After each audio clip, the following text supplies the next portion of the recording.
You are tuned in to Radio Gold.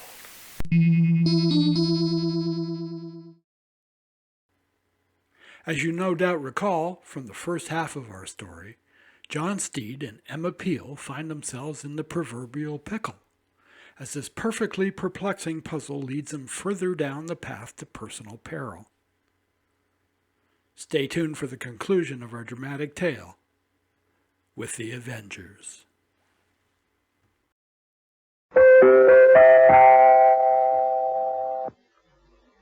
Now, from the makers of Cold Water Omo, John Steed had made a most unsuccessful trip into the country to try to persuade Sir Wilfrid Pelly, designer of George XR40, to return to the Heron establishment for a short while to examine the injured computer. He fully expected Sir Wilfrid to comply with the request. After all, few of us are hard-hearted enough to refuse a deathbed request, and George had asked for him. But no. Sir Wilfrid was adamant. He said he'd worked too hard for the Ministry of Technology, and he wanted a rest. 5 years at Harwell without a day off. It was too much to ask of an elderly man. When Steed repeated this to Dr. Ardmore, the cybernetic surgeon, the doctor paused only long enough to rasp out that Sir Wilfrid had never worked at Harwell, and stomped off angrily up the corridor. Steed was puzzled. Strange. I know he said Harwell. No, why would he say a thing like that?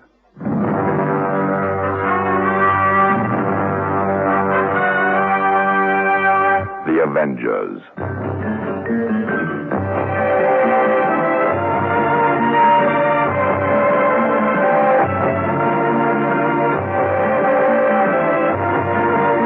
John Steed and Emma Peel, The Avengers.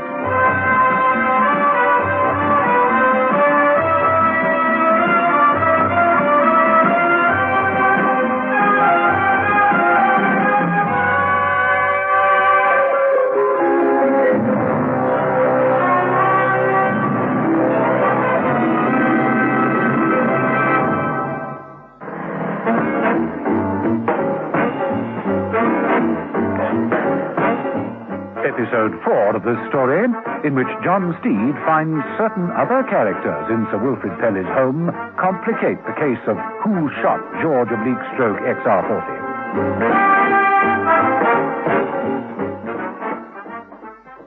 After Steed had left Sir Wilfrid's country home, Jason, the supposed butler, had returned to the drawing room and savagely knocked the glass of whiskey out of the old man's trembling hand. You behave yourself in future, you old fool. With that, the butler walked swiftly from the room and locked Sir Wilfrid in. Pocketing the key, he made his way to the study next door. I thought you were never going to get rid of that visitor, Jason. He's gone now, Loris. Loris was the maid. At least she was dressed as a maid, but her manner left no one in doubt as to who was the boss of the house. I had it all on tape. It's a question of checking on whether the old fools tried to double-cross us. Here, I'll switch it on. No, I don't think you do, see. I worked for 3 years on that project without a break, and before that, 5 years at Harvard without so much as a break. See, there's nothing wrong. Be quiet and listen. The trouble with the Ministry, Steve, they treat one as though one were a computer. Oh, I'm sorry. Oh, I understand, Sir Wilfrid, but this is an emergency. There are always emergencies, always extreme cases. No, I'm going to finish my holiday, Steve. But surely, Sir Wilfrid, I can just... No. Is that your last word? Yes. Well? It seems all right. I can't say you gave anything away, but you took a risk in letting him talk to Steed. The whole operation gets riskier by the day.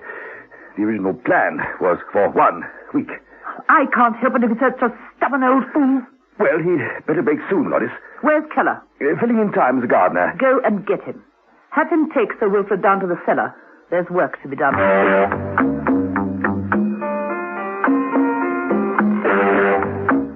Some half an hour later, Loris made her way down the spiral staircase into the Pelly's wine cellar. It was dusty and cobwebbed, but part of it had been cleared of racks of bottles. In the corner of this large, damp cellar was a heavy oak chair. In that chair Sir Wilfrid Pelley had been securely clamped. Beside him on a table stood a tape recorder and various articles of a medical nature, such as syringes. The man Keller, whom we have met before at the Heron establishment, and Charles Baines' flat, leant against the table, cracking his fingers, a look of anticipation in his cruel eyes. Loris brushed him aside. Well, Sir Wilfrid, all ready for another little session, are we? And what shall it be? A quiet chat? An injection or two? Or perhaps an hour of Keller's speciality? Oh, come now. I thought we'd agreed that questions always have an answer. You can't stay here forever. How long is forever? I'll tell you. It's just as long as we want to make it. Please. You can't escape, darling. You might as well tell all.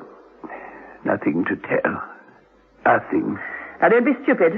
We know exactly what kind of information you have. The kind you'll never get. You don't really believe that. We can keep you here for as long as we wish, simply by informing the ministry that you've been taken ill.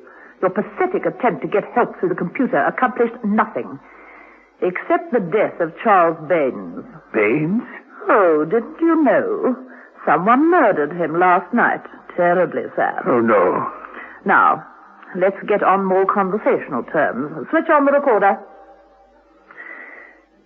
Now, we're interested in 3 projects. Your work on the seek and destroy mechanism for the NATO anti-missile system, your work on laser auto-guidance control, and your development of micro-command cells in the XR computer. And we want every detail. Start talking. This is impossible. I need my files, notebooks, thousands of figures. We're not fools. It would have been simpler to have taken your notebooks if there were any. You mean? I mean that we know all about you. Brilliant scientist, superb mathematician, incredible mind. The man who never keeps notes because he has a perfect memory. You can't force me to talk. Oh, can't we? I've been far too kind up to now, Sir Wilfrid. And we want it all. Details, figures, dates. Every part of that perfect memory. We want it all, and we shall have it all.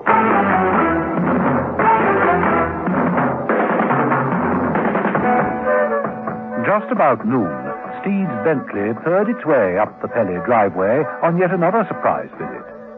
Steed waved to Keller, who was working on a rose bed, parked the car, and nipped smartly up the steps into the hall. Jason stared in amazement as Steed handed him his bowler and umbrella. Morning, Jason. In time for lunch, I hope. I beg your pardon. Lunch.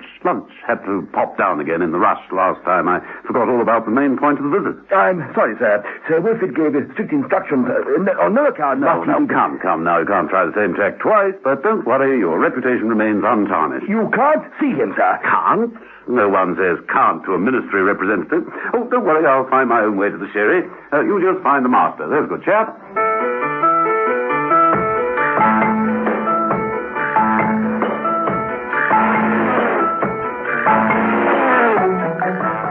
Down in the wine cellar, almost directly beneath Steed's feet, Sir Wilfrid Pelley, broken and exhausted, like a man in a trance, was muttering a continuous thought stream. Alternate patterns of 4 and 8 star strike missiles arranged on the parallel grid system along the eastern coast with radar links at... Loris! Haven't I told you never to interrupt me when I'm working? Steed, he's here to see Pelley, and he's going to be put off. Oh, all right. Stall him. I'll be up in a minute. All right, Sir Wilfrid. We'll give you 10 minutes with Steed. 10 minutes to get rid of him. No more. Understand? I'll try. Do it. And remember what happened to Baines. One wrong word and Mr. Steed won't get as far as the front door.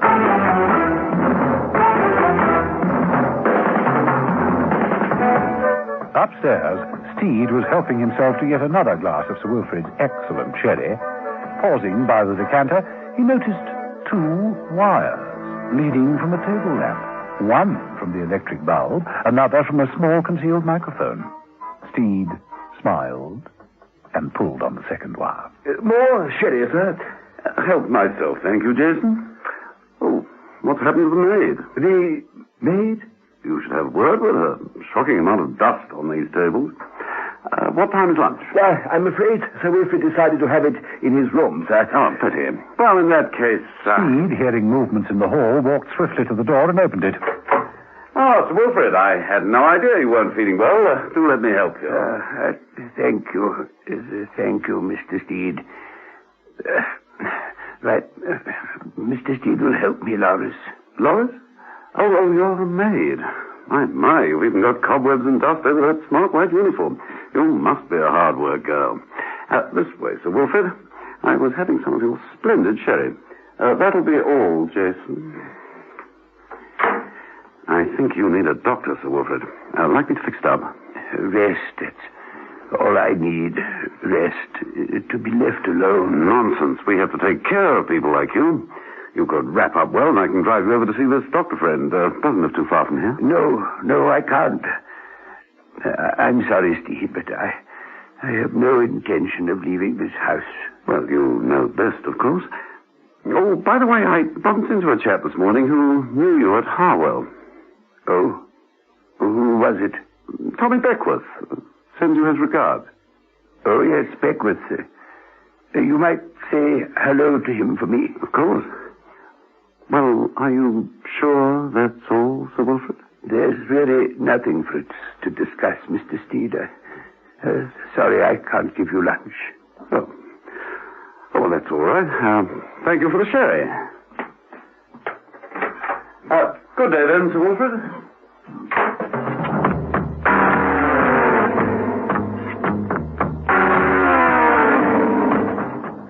Steed collected his bowler and umbrella and made for the car. He couldn't get it to start and was forced to examine the engine for quite some time. While he was doing this, Loris and Jason had met in the study. There's nothing on the tape recorder. What's wrong? The microphone. I thought you were supposed to check on it. It was all right last night. I wonder. Loris made her way swiftly into the drawing room and within minutes was standing by the drinks table, the torn-out wire from the table lamp in her hand. It's Steed. He's on to us. He must be. He'll have to go, Jason. He'll just have to go.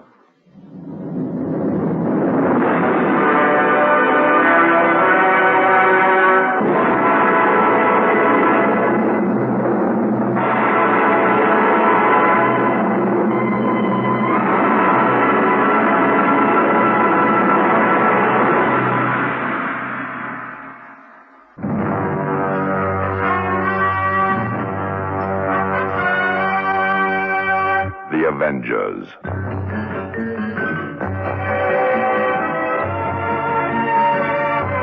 Listen every evening, Monday to Friday, to John Steed and Emma Peel, The Avengers. Brought to you by the makers of Cold Water Omo.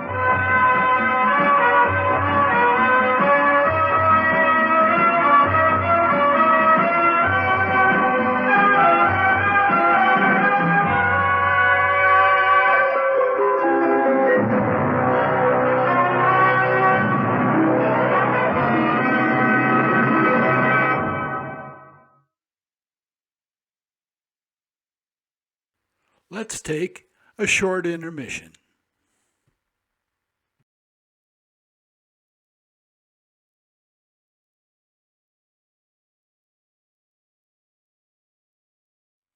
Nero Wolfe made his larger-than-life radio show debut on July 5, 1943. This intelligent detective show, based on the Rex Stout novels, proved to be a natural for classic radio. Throughout the show's run, Santos Ortega, Louis Van Rooten, Francis X. Bushman, and Sidney Greenstreet all filled the voluminous chair of Nero Wolfe. As well, a large assortment of actors played the part of every blonde's hero, Archie Goodwin. The Adventures of Nero Wolfe show remained popular on the airwaves in different versions for 8 years, from 1943 to 1951. Stay tuned for episode 5.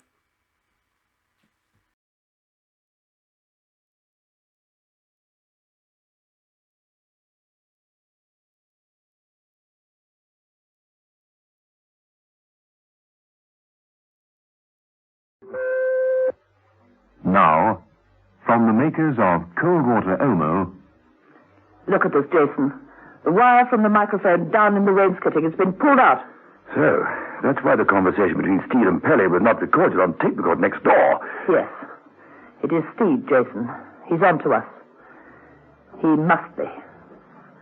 Yes, he'll have to go. The woman Loris tapped the broken wires against an elegantly manicured hand. Her eyes hardened. She turned to Sir Wilfrid Pele. Yes. He, among others, will have to go.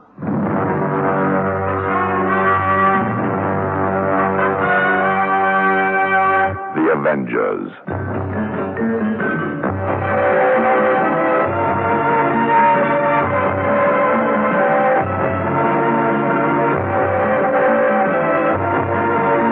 John Steed and Emma Peel, The Avengers.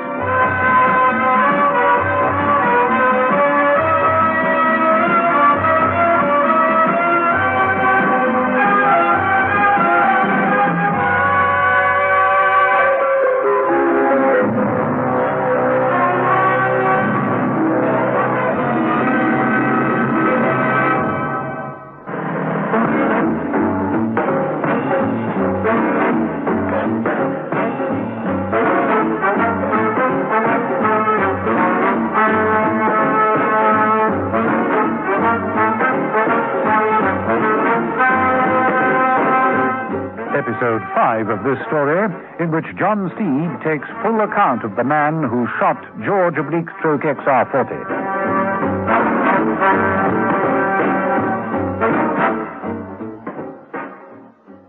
John Steed had tried yet again to communicate with Sir Wilfrid Pele, the inventor and designer of the supercomputer George XR40. But Sir Wilfrid had insisted upon staying in his country home, although Steed had picked up sufficient information to know that there was something very much amiss in the house. Outside, Steed found a little trouble with his car and dallied a while, head in engine. It didn't do much good.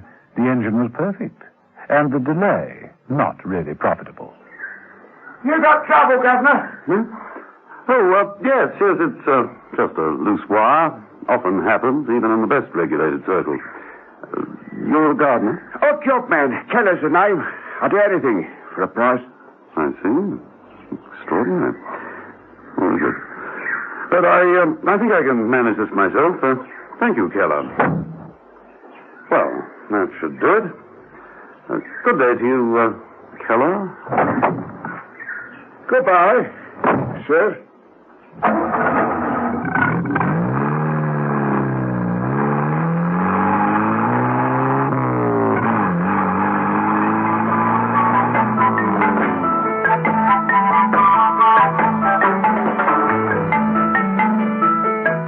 Back in the house, Loris approached the chair in which slumped the exhausted figure of Sir Wilfrid Pele.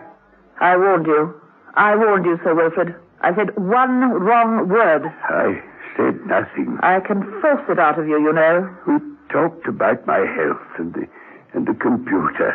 That was all. But why did he come back? To see if I needed help. I refused. No. Steed came back here for a reason. Jason, run that first tape again. I want to check every word. The first conversation you had with Steed in this house. That's the answer. Right. This is it. It's all set up. Here I goes. worked for 3 years on that Right, project. I'm going over every word. And before that, 5 years at Harvard without so much as a day off. Pressures, indispensability. The trouble with the Mr. Steed, they treat one as though one were a computer. Oh, I'm sorry. Oh, I understand, Wilfrid. But... How? That's it, Jason. Howell, turn that thing out. Howell. You've never worked at Howell, have you, Sir Wilfrid? What do we do? I've told you. Get rid of Steed. He's the one who will have got the message. Get rid of him. Please. Please. No more games for you, darling. From now on, the pressure is on. Really on.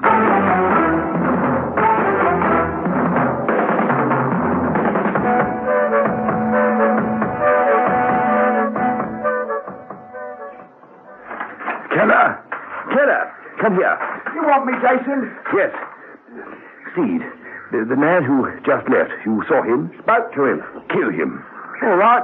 I should get those roses bedded in before it rains. Now, Keller. We want him dead now. It could take time. Not this one. No finesse.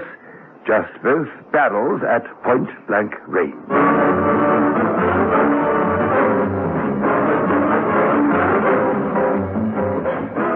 Later in the day, the subject of Loris's wrath is sitting having a quiet cup of coffee with Emma Peel in his own apartment.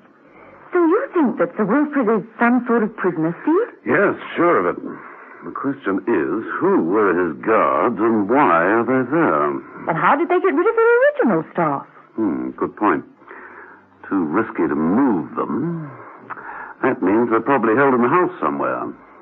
Not locked in the, Oh, no, usually too small for a large staff. Now, wait a moment. If we're right, then the message from George XR, now, that could have been Sir Wilfrid using the computer to get a message out to us. Help Telly. You mean, that wasn't George asking Sir Wilfrid for help, but Sir Wilfrid asking us for help. Yes, and Baines was killed to prevent us finding out where the tape came from. Another thought occurs to me. Now, I should have it here somewhere with the whole file on Sir Wilfrid. Is there anything about his memory? Sir Wilfrid, doesn't he have a reputation for having a perfect memory? Photographic. So, given enough time... And no interruptions, say in the privacy of his own home. Someone could squeeze him dry. That's right. That's where the action is, Mrs. Peel. Not with George XR and the Heron establishment, but down at Sir Wilfrid's country home. If we made it official, Steed, surrounded the place, troops perhaps. Well, the first thing they do will be to kill Pelly. You can't be sure they will. Well, can you be sure they won't? No, look, we can't take that risk.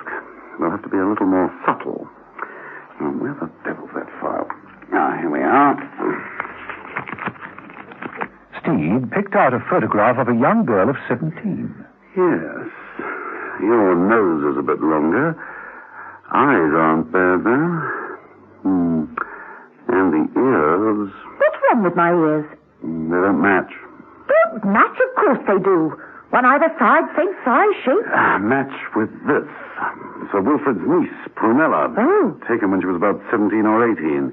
She'd be about your age now. I see. Well, we do have to have someone in the house from now on. And you want me to cry uncle? That's the girl. Prunella. I've only just recovered from impersonating Pandora. Is that really fair to a girl?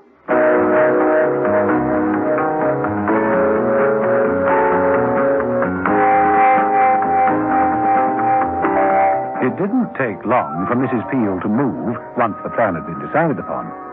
She obtained the directions for motoring down to Sir Wilfrid's home, studied at some length the details of the house and gardens that Steed was able to give her, and then left his apartment.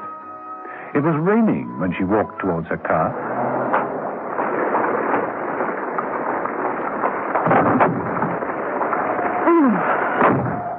Had it not been raining, Mrs. Peel might have noticed the car parked at the back of hers. It was an ordinary black saloon. The young man behind the wheel was Keller. He reached into the back seat and found a large Macintosh, which he draped carefully over a shotgun. He looked up at Steed's apartment and smiled.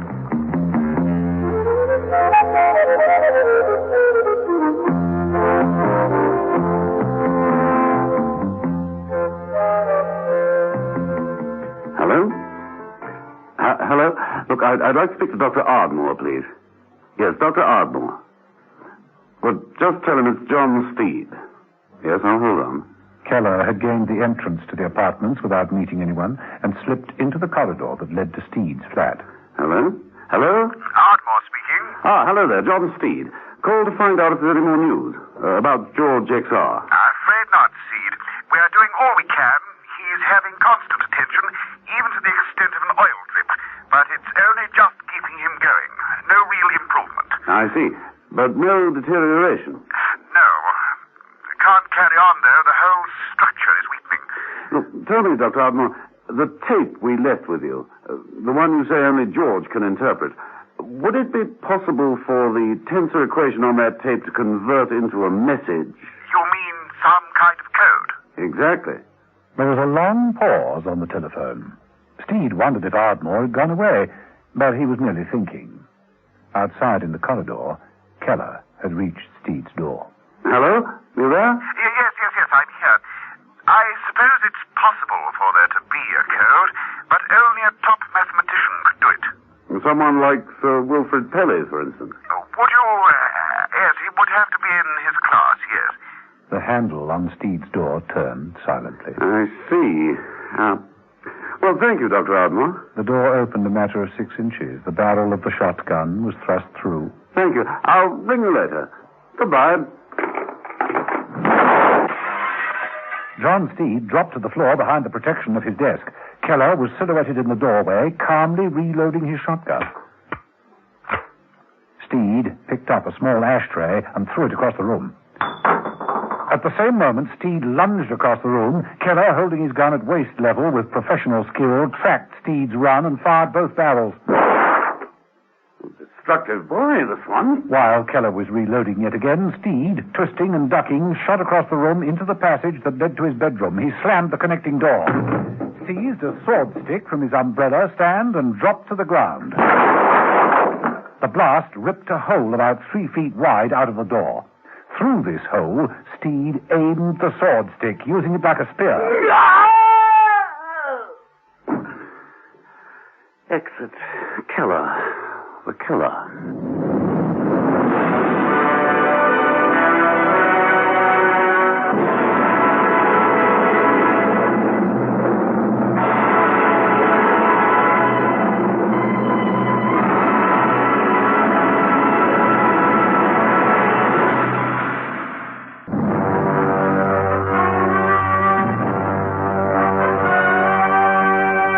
The Avengers.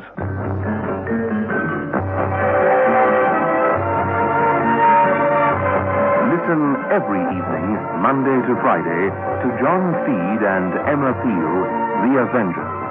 Brought to you by the makers of Cold Water Omo.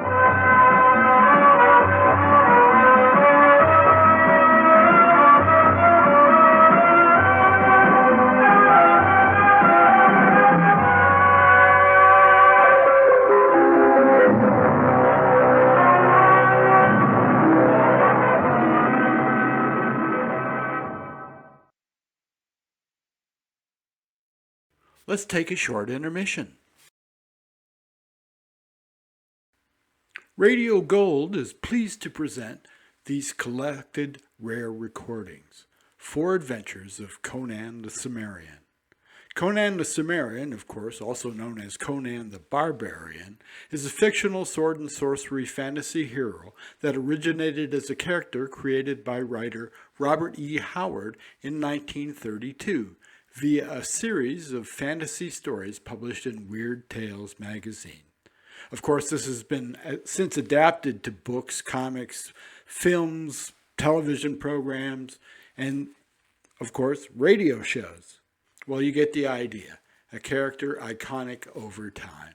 This special bank holiday edition of The Avengers has 7 episodes instead of the usual 6. Stay tuned. The penultimate episode starts in a few seconds.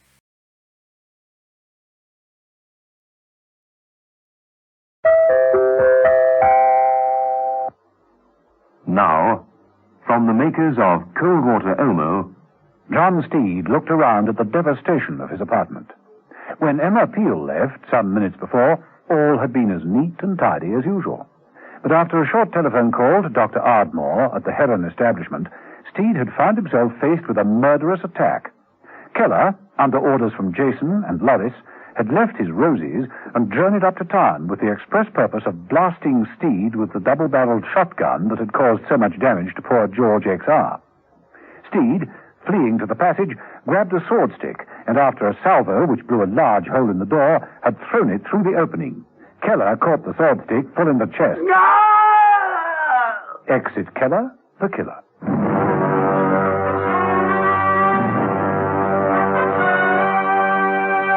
The Avengers.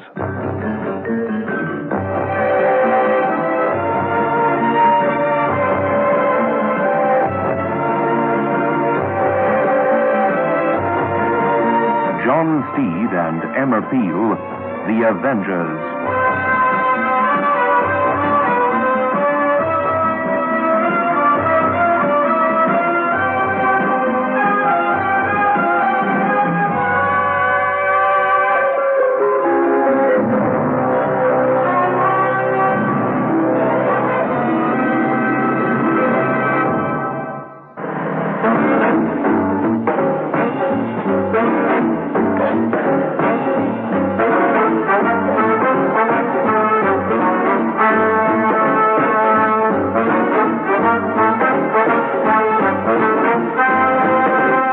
Episode 6 of this story, in which Emma Peel undertakes an impersonation in order to check on the people who shot poor George Oblique Stroke XR40.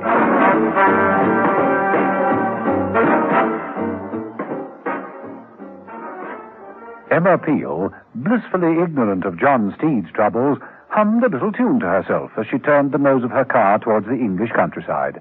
The rain stopped. The sun came out. Watery behind the grey clouds, but it was there. And by the time Mrs. Peel had found Sir Wilfrid Pelly's country residence, it was a lovely afternoon. Mrs. Peel parked the car.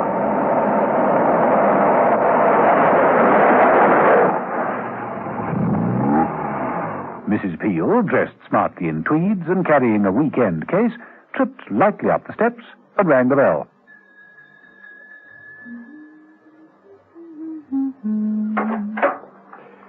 Hello, you're new. Oh, take my case, will you? The place doesn't change at all, though. I beg your pardon, miss, but... Where's Uncle? Uncle? Uncle Wilfrid. I'm sorry, I'm afraid I... Didn't Daddy phone? Oh, really, he is the limit. Never mind. Where is Uncle Wilf? Jason, who is it? I thought I told you. Hello, you're new, too. Don't tell me the last lot couldn't stand it. Oh, Uncle is a shocker when he's working. Oh, just put that case down. What is your name, Jason? Yes, miss. Oh, put it down there, Jason. I'll take it up to my room in a minute. What happened to the other maid? She left quite suddenly. Oh, I see. And your name is? Loris. Unusual. Oh, how I wish Uncle would get rid of that painting. I've hated it ever since I was a small child. I actually took it down once and hid it in the woodshed. Where is Uncle Will? In the house or stalking round the woods? Excuse me, miss, but you're... Who are you? Oh, I'm sorry, I keep forgetting. You wouldn't know me. My name's Prunella Wentworth. I'm Sir Wilfrid's niece. I do hope it's going to be a fine weekend. We had rain in town, you know. Emma Peel turned away to the window. Loris and Jason exchanged a keen look. Jason's hand slid to his jacket pocket and tightened around a small revolver. Uncle's going to be furious. He hates surprises. So that's Daddy's fault. Shocking memory. How he ever got to be Chief Commissioner, I'll never know. Chief Commissioner? Of police. Jason's hand left his coat pocket. I asked him on the way down if he'd remembered to phone Uncle Wilfrid, and he said... On the way down?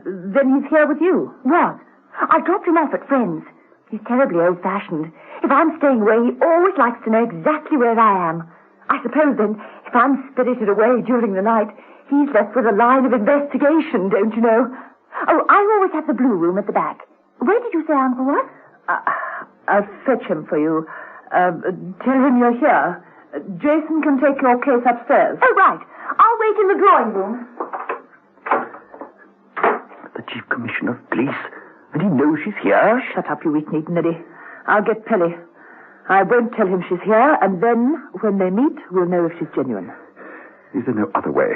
No way of getting rid of her? Knock off the Commissioner of Police, perhaps. You leave this to me. Get that case upstairs and go through it thoroughly. Check everything. You think there may be a chance that she's not? But she knew all about the blue room, upstairs. So did we. We knew every inch of this house before we set foot in it. Go and check the case. Leave dear Uncle Wilfrid to me.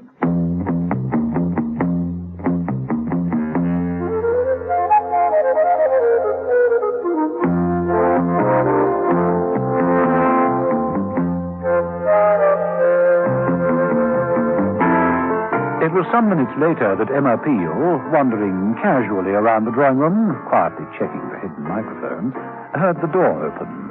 Loris ushered Sir Wilfrid in, but clearly had not told him she was there.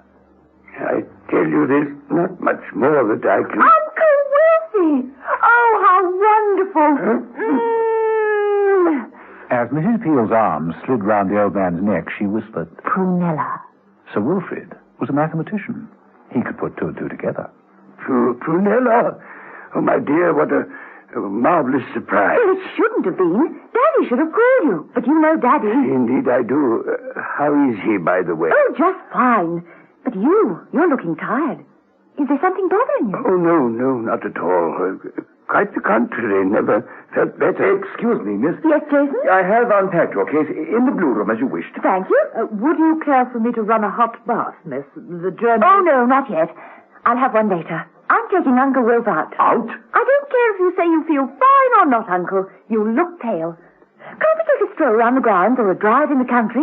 It's quite fine now. That's impossible. I beg your pardon. I mean, Sir Wilfrid has some important work to complete. You insisted that I remind you, if you remember, sir. Work? But Daddy told me you were supposed to be on holiday. That's why I came. Well, that's true, but there are several things I should attend to. Some things I can't put off. Perhaps later on. Oh, all right. I'll have that bath now. You know, Uncle, you're a prisoner. Prisoner? Of your work. Just like Daddy. See you later. Shall I... Oh, no. No need to worry. I know my way. What do we do now? We continue as planned. But we have to be twice as careful, that's all. And so do you, Sir Wilfrid. Twice as careful, or that pretty niece of yours won't remain so pretty much longer.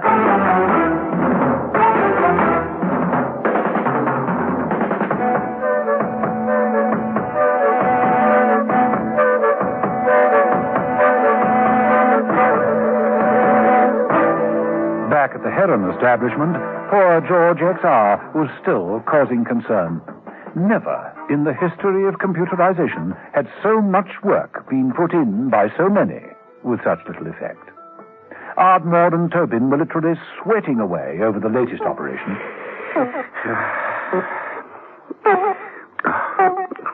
Swab off, please, nurse. Yes, Doctor. Increase circulation, Tobin. Right, sir. You think he's strong enough to take it, sir? Well, I'll take a chance. It's the memory circuit that is the main problem now. I think if we can do that, he'll pull through. The electrophlebotomy was successful. Thank heavens, yes. It's all in the mind, you know, Tobin. All in the mind. Small file, please, ma'am. There. Yes, that should do it. Now, if we can but resuscitate him, more electric impulses to the brain, Tobin. Very good, sir. His dial is lighting up. There's still life there. Increase voltage.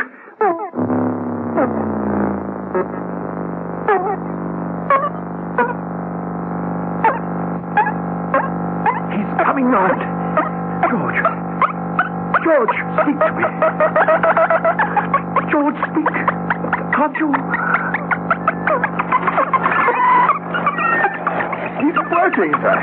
It's turning out. Let me see. What's he saying? It's a mass of letters and numbers. He's alive again, but he's not making any sense. But he will. Never fear, Tobin. Now that George XR's alive again, we can program him, feed all this back inside him, and then he's going to start coming back with all the answers. Good old George!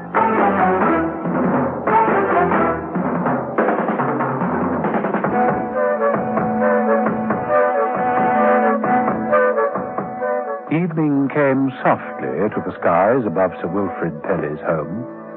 The house itself appeared to be deserted, bleak, the atmosphere brooding. When the telephone shrilled, Jason, who was walking through the hall, gave a nervous start, paused, and picked up the receiver. Sir Wilfrid Pelly's residence? Oh, yes, sir. Yes, well, we are doing our best, I assure you, sir. If we push the old boy any further... No, sir, of course we understand the importance, but it may take some time. Very good, sir. We will expect you. Goodbye. Who was that, Jason? The boss. He called to say that... Yes, what? That we have to finish the job tonight. But that may not be possible. I tried to explain that, but something has happened. The time is running out. We have 2, maybe 3 hours at the most. It's not enough. The boss is coming down here personally. Boss? Here? At midnight. He expects us to have broken the old boy by then. Right. Then we'd better get started. Get Sir Wilfrid down to the cellar, Jason, at once.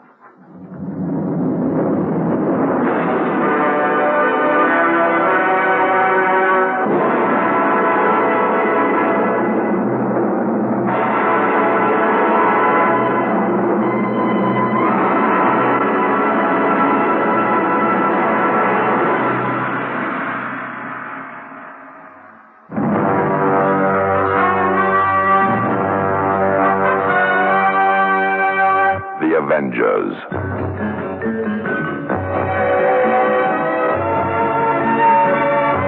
Listen every evening, Monday to Friday, to John Steed and Emma Peel, The Avengers. Brought to you by the makers of Cold Water Omo.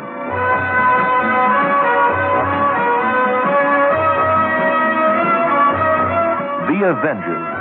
Donald Monat as John Steed and Diane Appleby as Emma Peel is adapted and directed by Dennis Falbig and produced by David Gooden.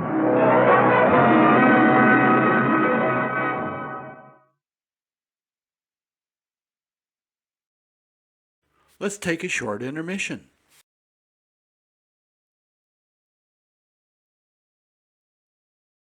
San Francisco private detective Sam Spade takes on a case that involves him with 3 eccentric criminals: a gorgeous liar, a fat man, a foreigner, and their obsession to own a priceless statuette. With the stakes rising after his partner is murdered, the quest for the black bird consumes them all in this live radio adaptation of Dashiell Hammett's worldwide best-selling detective novel.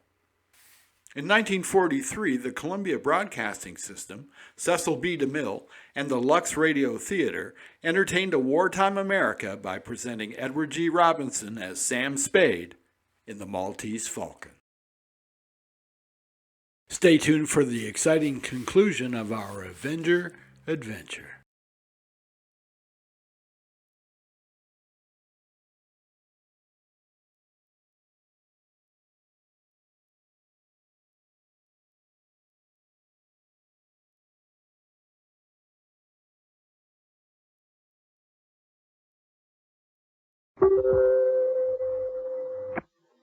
Now, from the makers of Cold Water Omo, Jason stood in the dimly lit hallway of Sir Wilfrid Pelly's country home, a worried frown on his face. He'd just received a telephone call from his boss. He says we have to finish the job tonight, Loris. But that may not be possible. I tried to explain that, but something has happened at the head of the establishment. Something not to our advantage. Time is running out. We have 2, maybe 3 hours at the most. Not enough. Well, the boss is coming down here personally. The boss? Here? At midnight. He expects us to have broken the old boy by then. Right. Then we'd better get started. Get Sir Wilfrid down to the cellar, Jason, at once.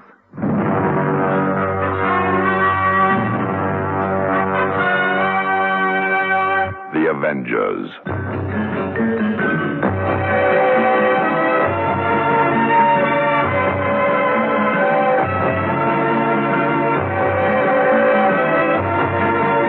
John Steed and Emma Peel, The Avengers.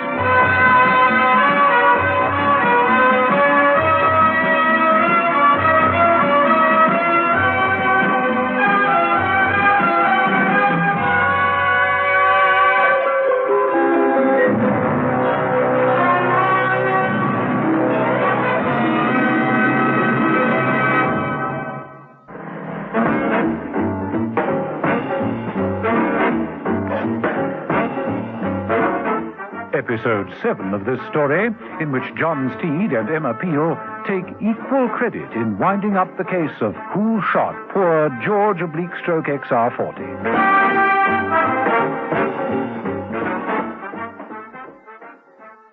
Loris and Jason had been so intent upon discussing the recent telephone call that they didn't notice a shadowy figure at the top of the stairs. Mrs. Peel didn't have to lean far out across the banister to overhear the conversation. It was clear that things were moving towards a climax, and Mrs. Peel rather wanted to be in on that climax. She was particularly interested in finding out just who the boss was. So Sir Wilfrid is to be taken down to the cellar, is he? Well, nothing for it.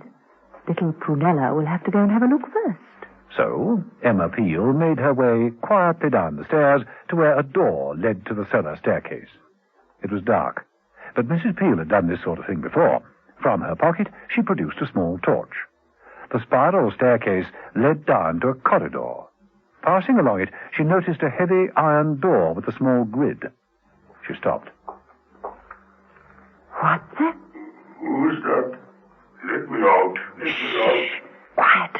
I'm a friend. Don't bother to explain. You're the real butler, aren't you? That's right. I am, Miss Up. I must say that in all my years of service... How many of them are there? The people who locked you in here? Just the man, Jason, and the woman, Loris, the young knight, Keller.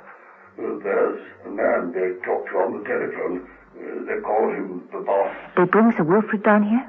In the other cellar, further along over there, behind the wine rack. Fine. Look, I can't let you out at the moment, but I'll find a way. Thank you, miss. Good luck, miss.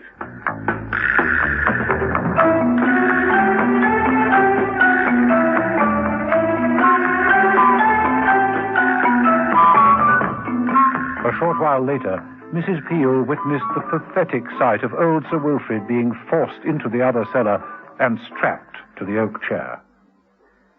Now, Sir Wilfrid, we have reason to believe that you've been holding back a great deal of information. No, I assure you. In order to make sure that we get it all tonight, I'm going to double the dose of this truth drug injection. Careful, you'll kill him. Perhaps, but not before I get what I came here to get. Now, the syringe. Look, I think you should be careful, Loris.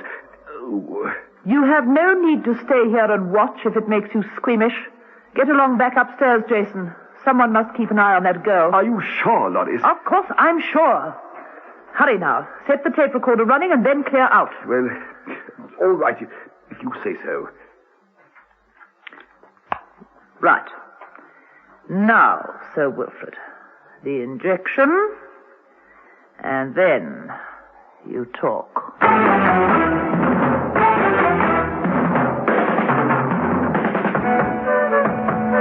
John Steed had dropped into the Heron establishment. He knew that sooner or later Mrs. Peel would communicate, and it might be necessary to obtain help from one of the staff. He found Dr. Ardmore, as usual, tinkering around with the insides of poor George. Oh, I've tried everything, you know, Steed. Absolutely everything. No improvement? Oh, yes. A vast recovery of most organs. He's even talking, but delirious still. Mind wandering, you know. He's being fed. Intra-index only. You wouldn't care to take a chance? Feed him the tape Mrs. Peel brought in. It's a risk. If it's too much for him, it could lead to a complete mental breakdown. On the other hand, it might be a shot in the arm, if you know what I mean. True. The heartbeat is steady enough. Oh, Mrs. Steed, there's a telephone call for you. Oh, all right, thanks. Take it in my office, if you like, Steed. Straight through that door. It'll come through automatically. Thank you, Doctor. Thank you very much.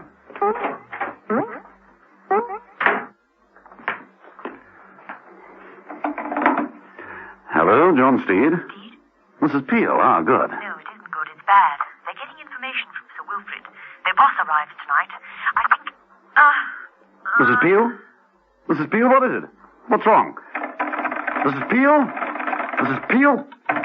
Oh. Mr. Steed, it worked. I fed George XR, and he came back within seconds. George XR is well. I fed him the tape. Sir Wilfrid programmed the message and code into him. It's a fantastic situation. Sir Wilfrid, he's being held prisoner in his own home. Good gracious, how did you know? When it took George at least 4 minutes to work out. Extraordinary.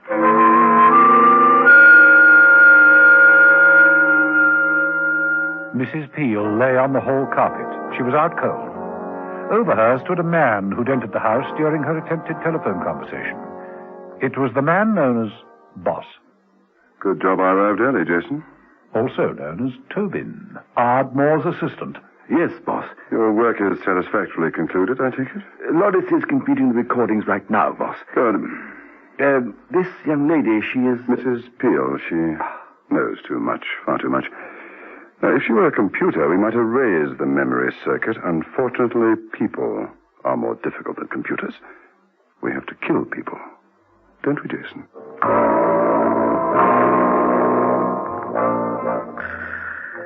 So, Jason has set about a disposal job on Mrs. Peel. That's right, Loris. Accidental death, of course. Of course. It's a dry night, after all. That summer house, wooden, dry as tinder inside. If someone were to be in there, somewhere, someone with a box of matches, a careless person... I think I understand. It wasn't a job that the squeamish Jason relished, but it had to be done. With Mrs. Peel slung over one shoulder and a large petrol can in one hand, Jason headed for the summer house. He didn't see Steed's car slide silently to a stop in the nearby driveway.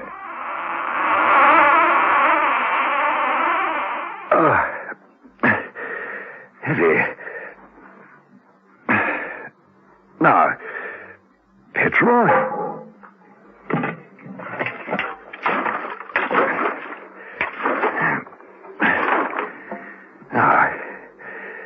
Matches.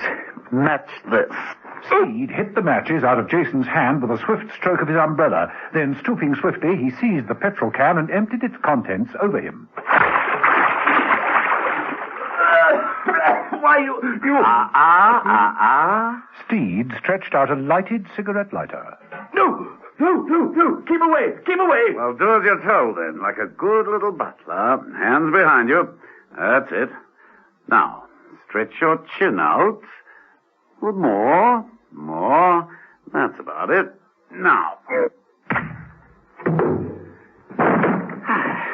Mrs. Peel.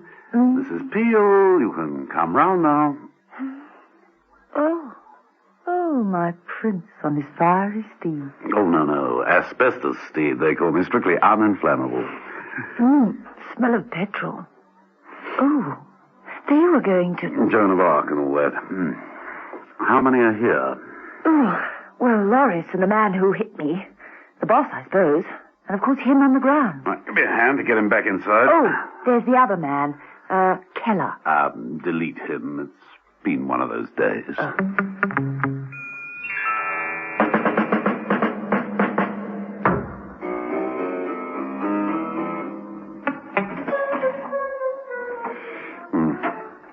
Is that the lot? Yes, boss. Then let's move. What about Sir Wilfrid and the butler downstairs? The fire in the summer house could spread. The fire is so cleansing, don't you think? Come along, Loris. Jason, take this recorder and the cases to the car. Well, come along, man. What's holding you up? I am, actually. Steed. That's right, Boss Tobin. Hold everything. I've got a gun. You expect to stop us? With strategy, yes. I'm expecting a surprise reinforcement from the rear. Mrs. Peel arrived, sliding down the banister rail, full into battle.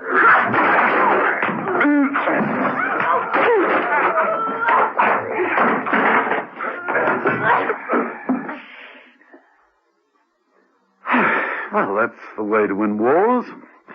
Now, let's attend to the wounded and the prisoners.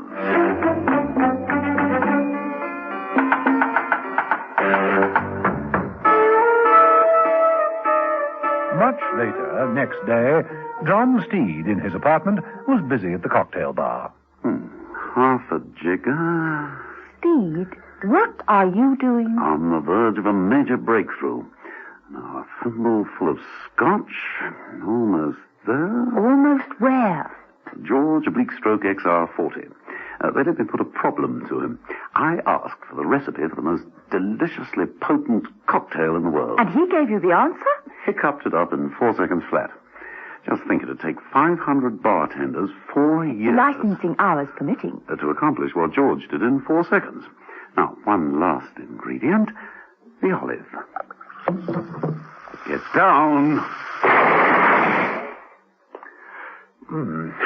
Get the champagne out, Mrs. Peel. We'll stick to the devil we know. And George's recipe? file it under top secret restricted.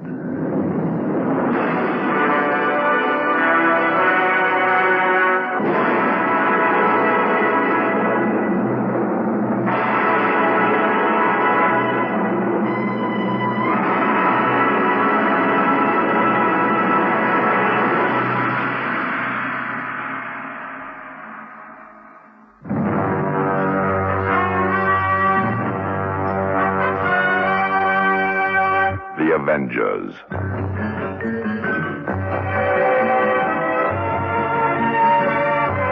Listen every evening, Monday to Friday, to John Steed and Emma Peel, The Avengers. Brought to you by the makers of Cold Water Omo.